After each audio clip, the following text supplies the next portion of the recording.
and then you use polarizing filters, glasses, to see it in the audience. So that's the way that we're showing stuff within cinemas on 4K, and that's, if you saw Avatar, that's how you would have seen that through a 4K projector. Shuttered. Now this is the way that we're doing this in home. This is by far the best way of doing it, but you do need some decent kit. So each time, each image is shown through the display separately and then modulated, one after the other, left, right, left, right, left, right. And the whole idea is that you do that fast enough to overcome any kind of flickering. The display also extracts an infrared synchronization signal which gets sent straight to the glasses. And that tells them which image to open, either left eye or the right eye.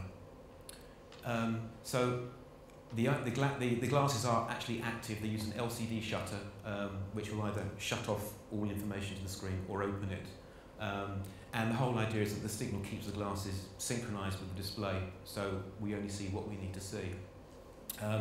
So this is great, as you can see, two images, left, right, left, right, left, right, put them together, pulse them with the glasses, and each eye gets the right image.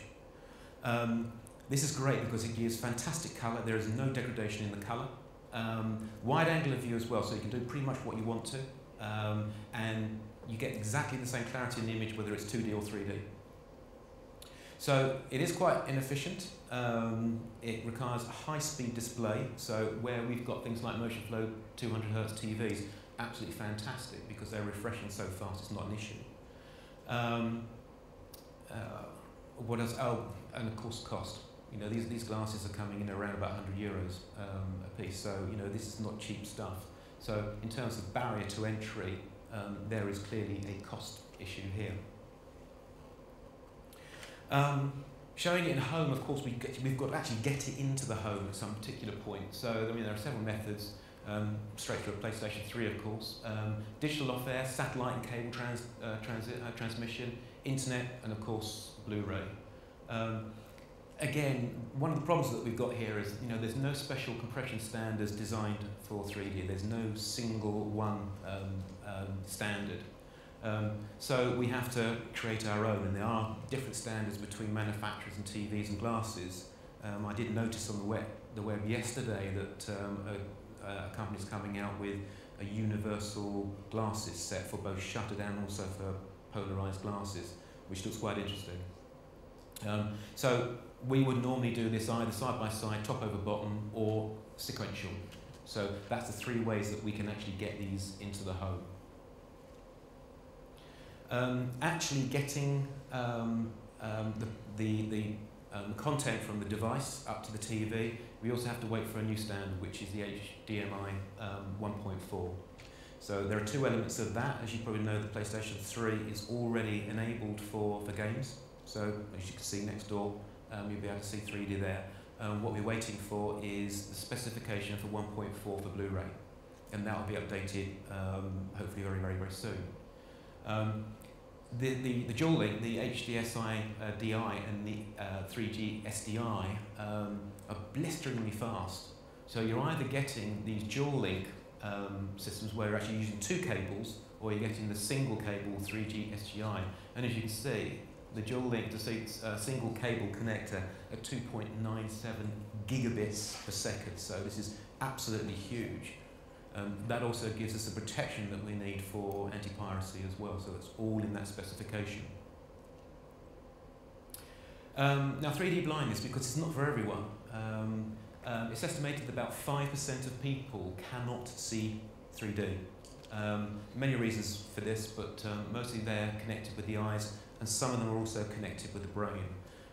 Some of it is down to in small kids as well, where the IAD is slightly smaller, so it hasn't actually grown to 65mm yet. We have some issues there as well. So there will be various people, you know, questioning whether you bring it down into the younger kids area or not. Where there's any health issues on this, I think the answer to that is no, there's not. But again, lots of research will go around this area, but there's no reason why there should be. So why are we in it? Well, we are a global entertainment company. We are at the centre of audio, video, communications, information technology with over 170,000 people worldwide. My God, it's a big company. This is what our chief man says about it. 3D is the next great consumer experience, and Sony is at the heart of it. And absolutely, I think that's something that we all believe through Sony United. Everyone wants to make their play in 3D. Why now? Well, this is some data from Futuresource, who say by 2014, 40% of all UK TV sets will be 3D enabled. So there are two ways that you can have this. You can either have 3D enabled, where you don't have the transmitter technology, or you can have full 3D, where it does, and all you need is the glasses.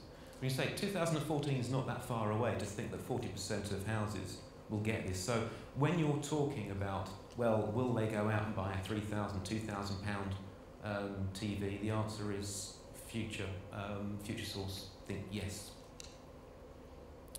Let's have a look at the adoption of how to get that content. Well, DVD is clearly falling off a cliff. Blu-ray is expanding, but it's not building the overall market. As you can see, we're talking about just over a £2 billion market per year. Digital is still very, very slow to grow due to the fact that the content is growing and the bandwidth is staying the same, or in many cases actually contracting. So people are finding it more difficult to get large pieces of content online. So it's still not an easy thing to do. But it does say from a Blu-ray adoption, you can see that by 13 it's going to be a reasonable sized market, although it will still only be 2/3 of the size of the DVD market was in 2008. So let's take a closer look at the infrastructure. Well, why now? Because the world is talking about it. Avatar, in a single stroke, has changed the way that people think about 3D. Why? Because it was subtle. Because it just added to the whole experience. Arrival of home viewing devices, in other words, the PlayStation 3s and new TVs, because the broadcast companies are also wanting to get into 3D, because it gives them a point of difference from IPTV, which is eating their lunch on a daily basis. And consumers are now seeing this kind of stuff when we talk about things like the 2010 World Cup that we've just seen. And obviously we're going to be looking forward to seeing the 2012 Olympics in 3D. So from our point of view, as you can see, we've got the guys who can make it for us, we've got the devices that can actually bring it into the home, and we've got the content. So really what we're saying is Sony's the only company fully immersed in the 3D experience at every part of the process. So from a professional side, the idea is to make this 3D as affordable and as easy as possible. As you can see, there's some quite difficult rigs that we need. You'll see that that rig is a side-by-side rig. I think that rig there might be, that's a side-by-side as well.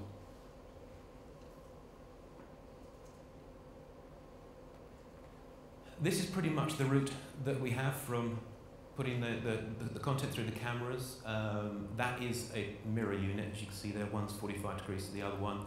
Goes through an image processor so we can sort out the keystone issues, we can have a look at towing, we can look at the IAD, all in that box. Vision mix it, and then also 3D, high quality 3D monitoring. That was the first purpose-built 3D OB van, outside broadcast van, leaving Sony Basingstoke in April.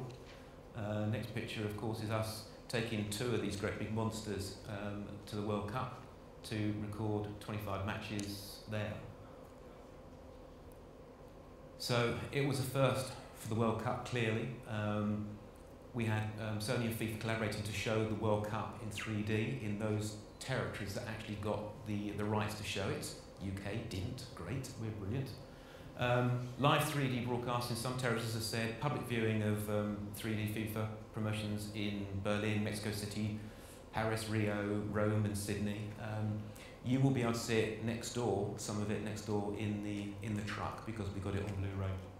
So that's how we will distribute that product a little bit later on in the year. So the broadcasters, well, we know that Sky will launch a channel in 2010. They're already producing multiple genres, initial offering, pizza channel and/or push video on demand. Possibly earlier service into the clubs and the pubs with JVC, so that's a tie-up that they've already got.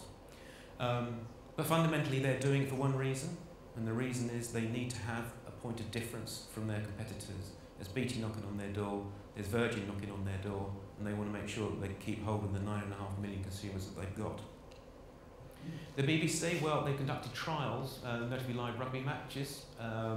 Some 3D coverage of the Olympics is expected, but they're not sure. They actually haven't made a statement of what they're going to do. They actually might wait for a multi-view format to come in. Now, making 3D images is really easy, but making good ones is really, really hard. You know, how do we achieve the desired effect with maximum quality and manageable costs? That's the real question for us. As I said, making 3D is easy. So how do we make sure that we can make it well? Well, what we've done is we've created this location in our studios in Culver City to have a look and focus on the creation of 3D content and then share that knowledge. So this guy here, Buzz Hayes, this is the 3D Technology Centre, and he runs as a school, and it provides training and education in 3D filming and editing technologies. And the whole idea is it's for people both inside Sony and outside of Sony, and they started in September, and actually they've already got 500 people through that course. So we're kind of exploring with every part of this to make the process more seamless. So look at the devices. Well, we know some of them. PlayStation 3 you know well, and the BD players as well. You need the glasses, you need the TVs. That's a picture there of the next camera that launched in July. That will be updated again through firmware, so you'll be able to get 3D panoramic shots that you can then play back through PlayStation 3. So you become an author of 3D images, and there will be consumer 3D cameras in the market as well. So, Sony delivers an amazing consumer experience combined with superior normal TV as well as next generation 3D technology. So these are some pretty awesome TVs, very, very high speed now in terms of motion flow, etc. LED boost, some of them side boosting as well to get better blacks, brighter colours. We take the flicker right down. Some of these things will up-convert, doing a kind of like a fake 3D. I actually haven't seen that yet. And as always, you get the Bravia picture quality enhancements anyway through the Bravia engine and designer's design. That's the top one in the range. Actually, I have one of those on order at the moment, so I can't wait to come. So things like, that's 3D integrated. This silver bar at the bottom there is the infrared transmitter, which goes straight to your glasses, so you don't need another box. As most TVs are doing now, they're becoming Wi-Fi enabled with internet connections as well, to get people to get back into the living room to have a pretty much one-stop shop for all their entertainment on screen. So let's take a look at some of the content. And it's all about good content, so whether it's going to be GT5 or Cloudy with Meatballs or just footy, for us it's all about having really great content. But what about us? What are we doing at SCE? Well, basically we're trying quite hard to bring some decent 3D to consumers, and quite quickly. Clearly, the current PS3s that you've got now, they're all upgradable. In fact, the next time you do an upgrade, it will automatically put the 3D gaming element into PlayStation 3. And we'll do the Blu-ray a little bit later on in the year.